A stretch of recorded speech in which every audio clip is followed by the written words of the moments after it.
Thank you and welcome, everyone. We're here this evening to talk about federal sentencing disparities, and we have with us to present Kevin Blackwell. And most notably, Kevin is a longtime friend of mine from decades ago. We met at Bucknell and have reconnected, and I'm happy to have him here to share his wisdom with us this evening. Kevin spent over 31 years at the United States Sentencing Commission in the Office of Research and Data. His areas of expertise is widely published in area including disparity in federal sentencing, the application of mandatory minimums, child sex offenses, immigration offenses, and federal appeals. He formerly served as president of the National Association of Sentencing Commissions. Kevin retired from the commission in December 2021 and is currently employed as a substitute teacher at Aldenton Elementary School outside of Baltimore. So welcome, Kevin. We're so glad to have you here with us. Thank you, Lynn. And if you don't mind, I will share my screen so you all can see the little talk I have for you. If you have any questions, I guess it's hard to see on the screen when you have questions. So you can either save them to the end, or if I see you, I won't answer them. If I miss it, I'm sorry. It's not because it's because I didn't see it. Okay, as Lynn said, this talk will be on federal sentencing disparity.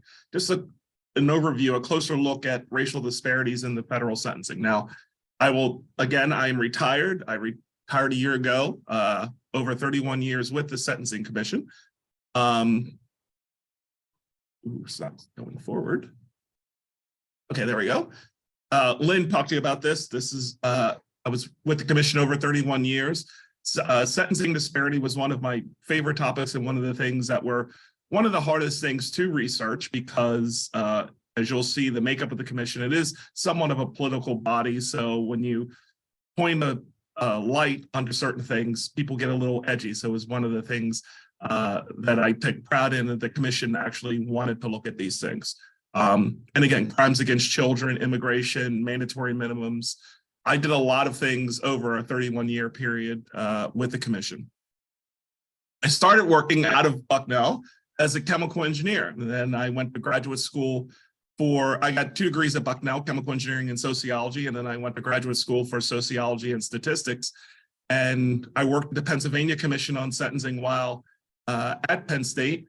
Again, I was a former president of the National Association of Sentencing Commissions.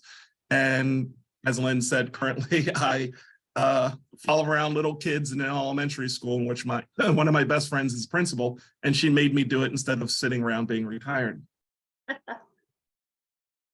Okay, let me give you a background about the United States Sentencing Commission. It's an independent agency which was created in 1984 by, believe it or not, a bipartisan bill sponsored by the most opposite, excuse me, politicians as you can think of, being Ted Kennedy and Strom Thurmond. The main purpose, well, each of them had differing views as to why they wanted this commission. Strom Thurmond was interested, and so was Ted Kennedy, in making sure that people who are convicted of the same crimes in the federal system get similar sentences. Because if you know about the federal system, there are 94 different districts throughout the country, each with their own set of judges. And so it was hard to say you could commit the same crime in Wilmington and in San Francisco and get 2 different sentences. So this Strom Thurmond's hope was that would be equalized. And of course, Ted Kennedy was interested in that, and also the racial component of sentencing, racial disparities in sentencing. This again. There are 7 commissioners who are appointed by the president with Senate approval. No more than 4 can be from the same party. 2 ex officio members, the Attorney General of the United States and the chair of the Parole Commission. Some people have used that to go on to the Supreme Court. Justice Breyer was a commissioner when I just started, and actually the new Justice Jackson was actually a staff member. I've been friends with her for over 20 years. She was a staff member who eventually made it to a commission and now is sitting on the Supreme Court. The guidelines were made effective on November 1st, 1987. Now, I'll explain to you, and this is very important, what is federal jurisdiction. They include offenses that are committed on federal land, on federal control, parks, parkways, military bases, Indian country, against or by federal officials relating to exclusive federal government powers like immigration that occur outside the United States and that affect interstate commerce. So I always like to tell people, you could be in a class with someone and you email them, commit a fraud through email. They're sitting right next to you. And they're like, why is that a federal crime? Well, think about when AOL was a big thing. When you send an email to the person next to you, it bounces over to Virginia and comes back to where you are. So that's interstate commerce. Federal cases also selected for prosecution to make some of them unique. Immigration, for example, drug trafficking. Almost every drug trafficking offense crosses state lines in some way or another, which is why that is there, the interstate commerce part. Fraud and firearms. It's interesting when you read a federal indictment, one of the first things they'll say is where the firearm was made, so that you can say that there's kind of a nexus there. A very small proportion are violent offenses, and non-citizens account for 45% of federal offenders. Now here, and again, I retired over a year ago, so up until the point I retired, here are the number of federal, here are the number of federal cases over a time span. As you can see, it started out being very low, and then as things started, Congress started setting laws, and the Drug Abuse Act of 1984 and 1986 is a big reason for this, and also the increased immigration incidents that we had led to this urging federal population, this federal sentencing throughout the country. Now I'll explain the federal sentencing guidelines, just an overview so you can understand a little bit. There's a manual that's about 400 pages thick. This doesn't give it breadth to see how thick it is. That has all the rules and regulations as far as the sentencing guidelines. What we end up with, as you see here, is a sentencing chart. And so on the left, you see the left axis, you can see is the offense level. That's just in addition, I'll explain a little bit of what goes into that, of the crime that the offender commits. And so you get points based on the things that you do. For instance, the dollar amount, how much drug weight you have, how many victims are involved, things like that, you get points. And on the right, on the upper axis, is the criminal history category. So if you've never committed a crime, your criminal history is 0. If you have a long criminal history, it can be criminal history 6. And as you can see, the intersection of your offense and your criminal history is the sentencing range in which you're sentenced for. Now, oftentimes you'll hear them say on the TV, et cetera, so-and-so is eligible to receive 20 years in prison. Now, usually when you hear that, what they're doing is telling what the statutory maximum of the crime is. Crimes in the federal system, you have a statutory minimum, which you cannot go below. Most times it's 0, but we'll talk about ones who have mandatory minimums, which are above 0. But then you have the statutory maximum. Now, the thing is, if you have, let's say, a statutory maximum for an offense of 20 years and you commit 8 offenses, that's when you hear they could serve up to 160 years in prison because they're additive. So typically, those who know, you ignore what the statutory maximums are and you ask, okay, what is going to be like their guideline range? Because the court uses the guideline range in helping them do a sentence. Again, we're trying to get uniformity throughout the 94 districts.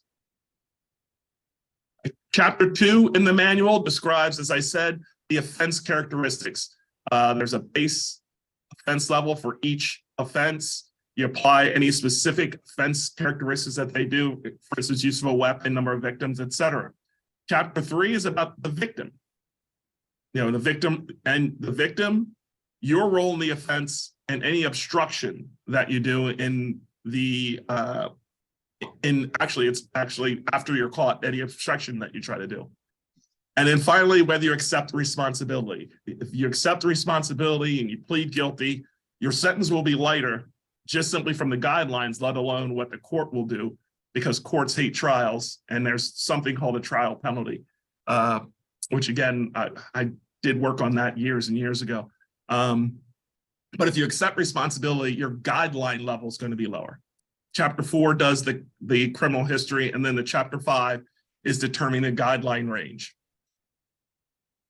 Now, in 2005, prior to 2005, the guidelines were mandatory. In 2005, the Supreme Court decided that the guidelines were advisory. I won't go into details about that decision, but it made the federal guidelines advisory, and the courts could go outside of the guideline range without specifying a reason in the guidelines manual. In the guidelines manual in Chapter 5 also were there a list of reasons that you could go outside the guideline manual.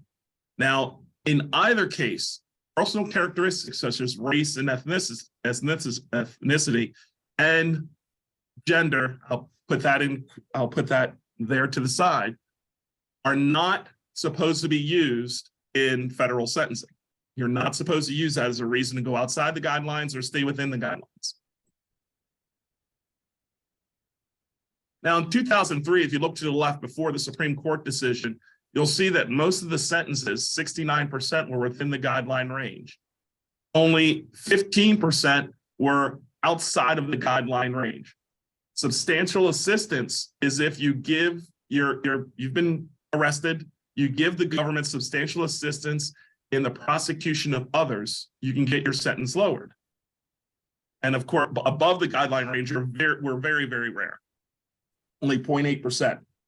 After the Supreme Court decision, and you see the latest statistics I had, within range went from 69% to 51%, but the other below range went to up to 37%. So the court is using the Supreme Court decision to go outside of the guideline range.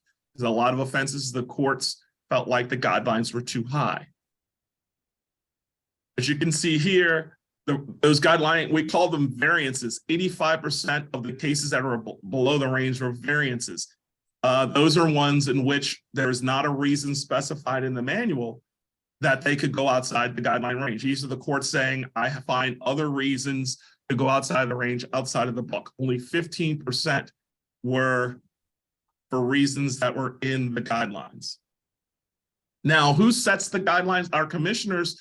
The 7 people who vote set the guidelines. Now they have parameters because of the laws that are passed by Congress. Congress will pass a law and say, for instance, child pornography is a law, so it's up to the commission and with these statutory limits, and it's up to the commission to decide how to punish within those statutory limits.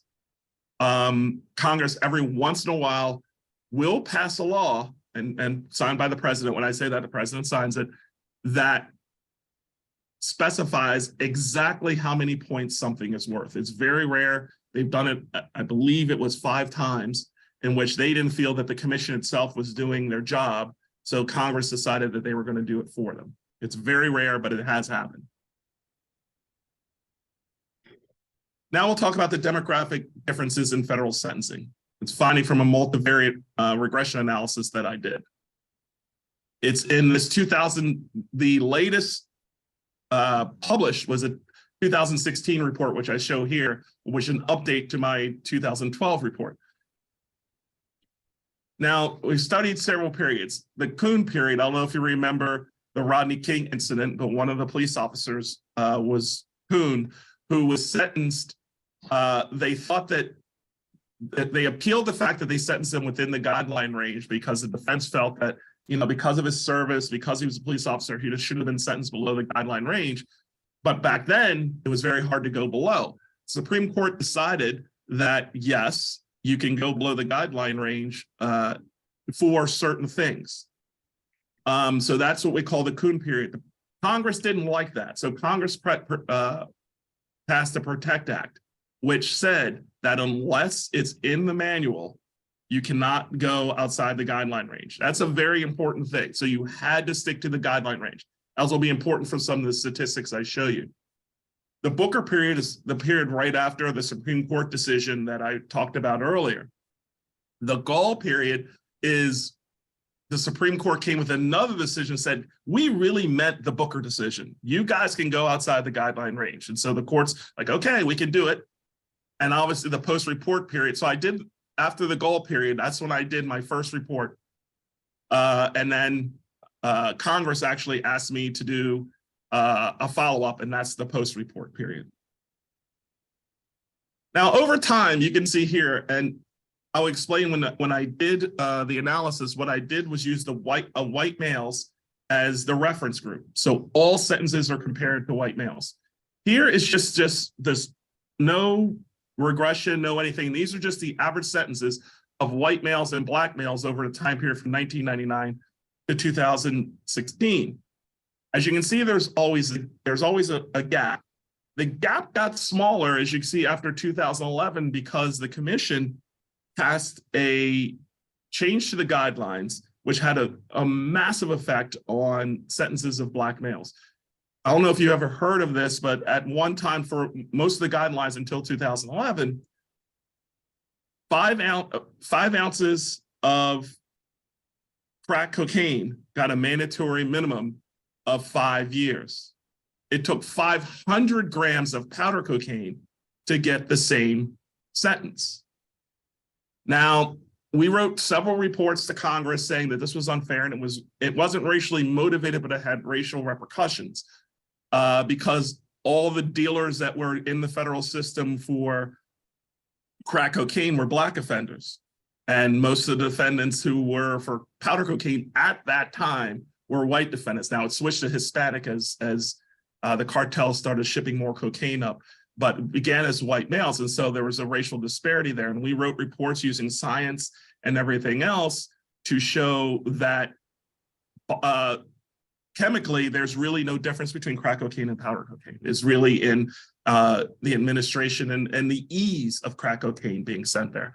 I wrote a report, actually one of the first things I wrote, this is back in the early 90s, about in Los Angeles County, there were 0 white males convicted for crack cocaine, which everybody's like, okay, that can't be. And I made a joke at a conference. I said, I hate to be the next white person who was arrested for crack cocaine because you're going to go federal. And sure enough, we saw an uptick in the year after I made that report. So these kind of things were happening. But when we changed it from a 100-to-1 ratio to a 28-to-1 ratio, just on the guidelines, not the statute still kept that same mandatory minimums, then we see the sentences starting to go down, come together. It wasn't until the First Step Act in which it was codified in federal statute that it became a 28-to-1 ratio. So this is what you're looking at. When you see this, you're like, okay, what are the differences between white male and black male and white male and all other groups? Now, when you use regression, what you're doing is you're comparing likes and likes. You have a number of variables in which you're comparing the type of offense, the criminal history, the final offense score, all these things that go into whether you pled guilty or not. All these things go into the formula to see whether or not the differences are just by chance or are there real differences. So you use the statistics and you do that. And then we come up with this. And we'll concentrate on the ones on the left. And that's the differences between black males and white males. As you can see in the Kuhn period, where the courts were able to go a little bit outside the guidelines, the difference between black male and white male sentences were 11.2%. Now, these are statistically significant. I won't go into the statistics of everything, but there's levels of differences that can be considered statistically significant. If they did not reach that threshold, that's where you see the stars. That means they didn't meet that threshold. The green is what I talked about earlier, the Protect Act period, and that is when the courts had to follow the guidelines. And as you can see, it is the smallest difference. And then after the Booker decision, the numbers got really big. Now, we reported in the 2012 data the 19.5% difference, and that, of course, that made big headlines. The president at the time spoke on it, the Supreme Court spoke on it, everyone did. And so we thought some changes would be made and maybe courts would take this into account when they're doing it. And then lo and behold, we do it a few years later, 4 years later, and it only went down a little bit, a negligible difference. So you can see black males get sentenced higher than white males across all time periods. Hispanic males actually for the first two were lower and then higher in the latest period, and then others who include Asians, Native Americans, et cetera, as you can see, got lower sentences. Now, I discussed earlier that when we talk about the things that could not be used, remember I said gender, and I put that to the side, because when you look at all females, no matter what, they get sentenced lower, no matter what the race, they're sentenced lower than white males. So females get the breaks. And you know what? It's funny, and they're huge breaks. You can see that. I mean, that means committing the same crime, et cetera. A female for, let's say, white females against white males get a 29% lesser sentence. Now, of course, we put this in a report. We talk about it. No one cares. This is kind of the funny thing. No one really cares about that huge difference between male and female sentences. And of course, we look at citizenship. Non-citizens get slightly higher sentences than citizens. Those who go to college get slightly lower sentences, except in the last period, it was kind of interesting. There was no difference between those who went to college and those who didn't. And those who were over 25 years of age were getting higher sentences than those who were lower. So then I decided to look into, okay, let's look at just those cases in which the court is sentencing within that guideline range. Remember, I showed you the chart that they use. And so within the guideline range, there's at least 6 months difference between any range.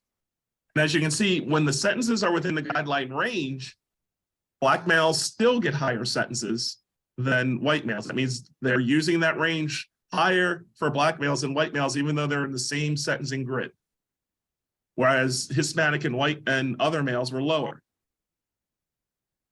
And then I looked at, remember I talked about the going outside the guideline range.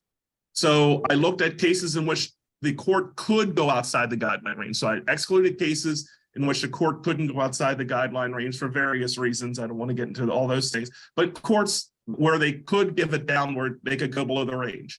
And as you can see here, that black males and Hispanic males are less likely, given the same circumstances, to get a below range sentence than white males.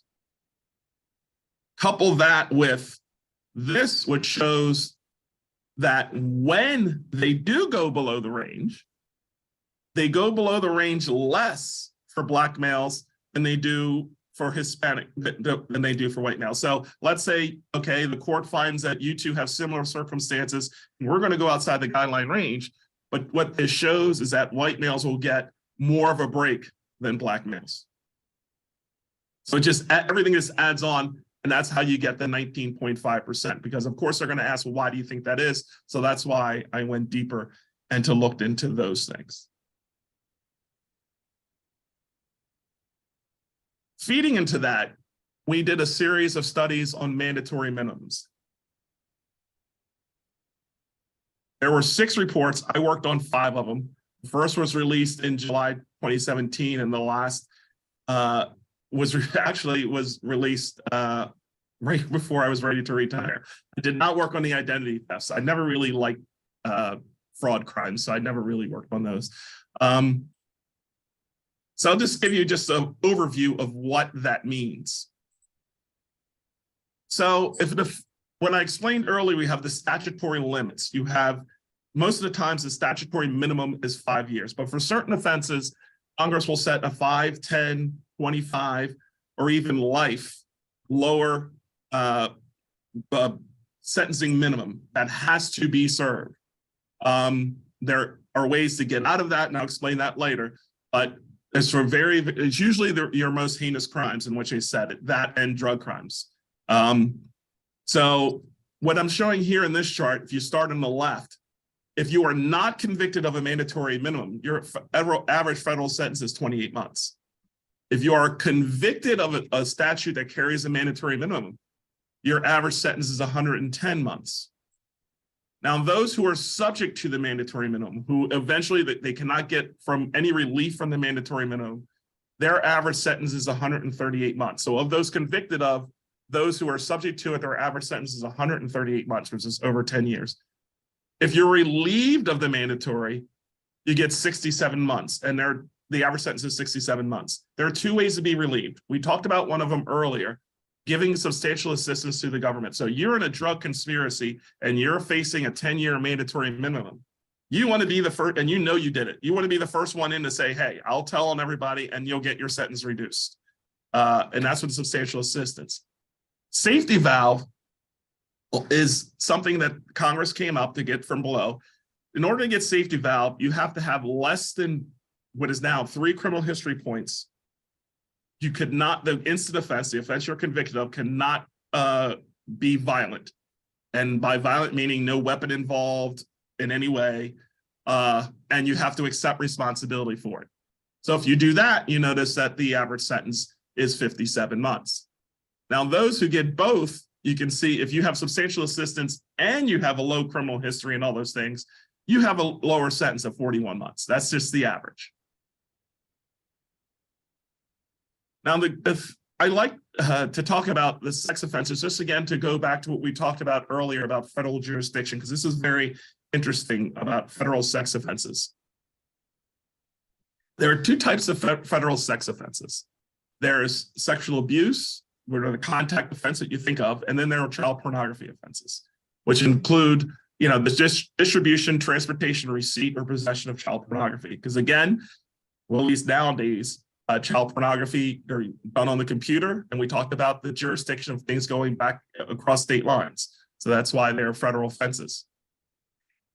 Now, if we look at all sexual abuse offenders, we notice here that Native Americans make up 12% of sexual abuse cases overall. White offenders 49%, Black offenders about 24%, Hispanic, but Native Americans make up 11.7%. For those who are convicted of offense carrying a mandatory minimum, the vast majority are white offenders, and you see a small slither are Native Americans. But non-mandatory minimum offenders, the highest group are Native Americans. And again, we talked about earlier federal jurisdiction. Federal sex crimes that carry a mandatory minimum are mostly child pornography offenses. Those that do not are your contact offenses, your statutory rapes, your criminal sexual abuse, which is rape and things like that. They also include prison sex offenses, things like that. You can see Native Americans commit the most of those mainly because of jurisdictional purposes. The crimes that typically would be done in the states, if they happen on Native American lands, will be handled in the federal system. And that's a pull and tug that I had my entire time there, because I worked a lot on Native American lands. I would go there and visit, and we talk about these things, visit Native American courts because they have their own courts.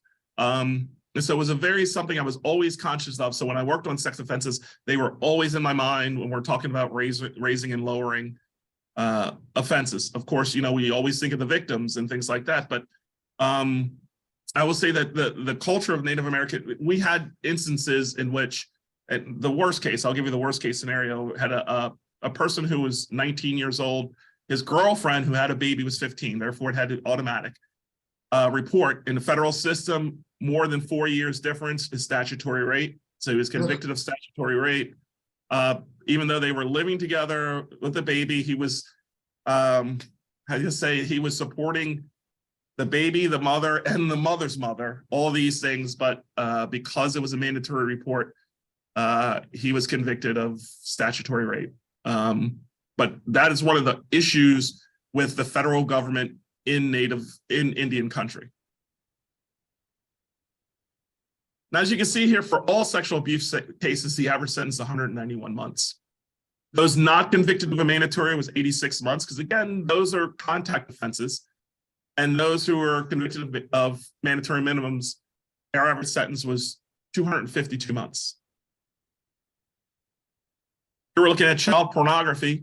All child pornography, 101 months. Those who just possess child pornography, the average sentence was 67 months. Now, in the child pornography guidelines, it's such things that go into it are the type of pictures that are involved, the number of pictures, all these things. Just possessing him, the average sentence is 67 months. Receipt of child pornography, which is a little higher than possession. Don't ask me the difference. The lawyers have to explain that to me. But receipt carries a 5-year mandatory, and there you can see there is 93 months is the average sentence. Distribution of child pornography, the average sentence is 140 months, but that carries a 10-year mandatory minimum. And it's hard to get substantial assistance for child pornography because think about how child pornography comes across. You don't know who's sending it to you, et cetera, et cetera. So you really know one to tell on. So it's hard to get that. Now, here's the interesting thing. And this came out in the confirmation hearings for Justice Jackson. As you can see here, for child pornography cases, only 27% are within range. Almost 70% are below the guideline range from the court saying they're going below the guideline range. Now, if you remember the confirmation hearings, a big deal was made by some senators about the fact that she went below the range in child pornography cases. But as you can see, almost all the federal judiciary is doing that because they believe the guidelines are too high. Now, I've heard such things as they're just looking at pictures, et cetera, et cetera. And some of us feel that's all they've got caught for. I mean, because there are certain things we've read enough cases to know that. But this came out in the hearing, and what did not come out was the fact that almost all federal judges sentenced below the range in child pornography cases. The other interesting thing about child pornography, as you can see here, is the racial makeup of child pornography offenders. Vastly white males. I mean, that's what you're seeing here, which is kind of an interesting crime in that when a child pornography crime is investigated, the FBI and others don't know the race of the person who is getting child pornography, sending child pornography. It's not until they come to their house that they realize who it is. So it's very interesting that this crime that is probably is as quote unquote random as you can get, meaning that you're getting the true perpetrators, are mostly white males. It's something that no one has been able to explain to me. And I've asked people who are psychologists to please look into this because I have no idea why this is so. And so to end it, the commission has lots of resources. The Office of Data and Research have lots of things. The thing there was illegal reentry offenses, a quick facts. It's just a one-page front and back, just quick snapshot of certain offenses. There's a lot of them now. We've increased that. And as you can see there, the length of incarceration, recidivism, we do reports on, they do reports, I can't say we anymore. They do reports on all different kinds of things. It's a lot of nice reading with a lot of information that's used all the time in news reports, et cetera, et cetera. So I will stop sharing the screen and open to questions or comments. Wow.